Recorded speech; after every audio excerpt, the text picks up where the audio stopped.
আরো আমাদের রাষ্ট্র ব্যবস্থার কাঠামো এতটা দুর্বল আর পৃথিবীর মানুষ এতটা স্বার্থপর। দেখেন এখানে যেহেতু সরকারি সম্পত্তি, সরকারি হাসপাতালের বেড আছে, চাদর আছে, তাহলে এই মানুষটা কোনো না কোনো সরকারি হাসপাতালে ছিল।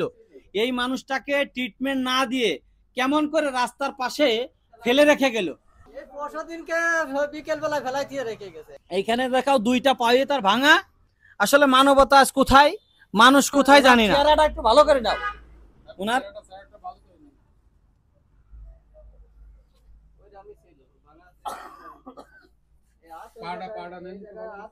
দেখেন পায়ের অবস্থা, দেখেন পায়ের অবস্থা। হ্যাঁ, পায়ের অবস্থা। এই যে মাটাকে দেখতেছেন, হয়তো কারোর স্ত্রী, কারোর মা, কোনো সন্তানের মা বা কোনো ভাইয়ের বোন, কোনো বাবার সন্তান মেয়ে। এই মানুষটাকে আরো আমাদের রাষ্ট্র ব্যবস্থার কাঠামো এতটা দুর্বল আর পৃথিবীর মানুষ এতটা স্বার্থপর।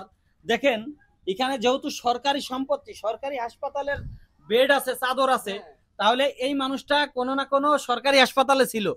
এই মানুষটাকে ট্রিটমেন্ট না দিয়ে কেমন করে রাস্তার পাশে ফেলে রেখে গেল। মানুষের কি বিবেক আছে? মানুষের মনুষ্যত্ব আজ কোথায়? এটার মাধ্যমে তার বহিঃপ্রকাশ হয়। আমরা এইরকম কাজকে ধিক্কার জানাই অন্তর থেকে। যেহেতু সরকারি হাসপাতালে ছিল, আমাদের জনগণের টাকাই ওষুধ তৈরি হয়, জনগণের টাকাই হাসপাতাল পরিচালনা হয়, জনগণের টাকাই এই সরকারি হাসপাতালগুলোর কর্মচারীদের, ডাক্তারদের বেতন দেওয়া হয়। তাহলে এরকমের বেওয়ারিশ একজন অসহায় মা, অসহায় নারীর কেন চিকিৎসা খেদমত সেখানে দেওয়া হলো না? কারণ তাদের ব্যক্তিগত সম্পদ বা ব্যক্তিগত টাকা তো খরচ হইতো না, হয়তো তাদের একটু দেখভাল করা লাগতো। আরো প্রয়োজনে হাসপাতালের ফান্ড থাকে, হাসপাতাল থেকে ফান্ড তৈরি করে হচ্ছে একটা মানুষ দেখার জন্য দিত। এটাই তো ছিল মনুষ্যত্ব, এটাই ছিল বিবেক, এটাই ছিল মুসলমানের কাজ। কিন্তু আমরা সেটা করিনি। আমরা এই সমস্ত মানুষ, এই সমস্ত সংস্থাকে অবশ্যই ঘৃণা ভরে প্রত্যাখ্যান করি এবং ধিক্কার জানাই। ভিডিওটি অবশ্যই শেয়ার করবেন, অবশ্যই শেয়ার করবেন। আমি একজন মানুষে আপনাদের কোড়জোরে বলতেছি, ভিডিওটি শেয়ার করবেন। আপাতত এখানে বিদায় নিতে চাচ্ছি আমরা।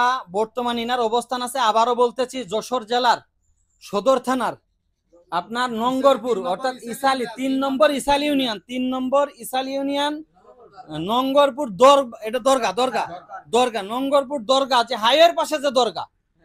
অবশ্যই ভিডিওটি একটু প্রচার করবেন। আবারও আপনাদের হাতে পায়ে ধরে বলি, ভিডিওটি প্রত্যেকেই শেয়ার করবেন। আপনার শেয়ার করতে টাকা লাগবে না, আপনার একটা শেয়ারে মানুষটা তার পরিবারের কাছে ফিরে যাইতে পারে, চিকিৎসা নিতে পারে। ধন্যবাদ, আসসালামু আলাইকুম।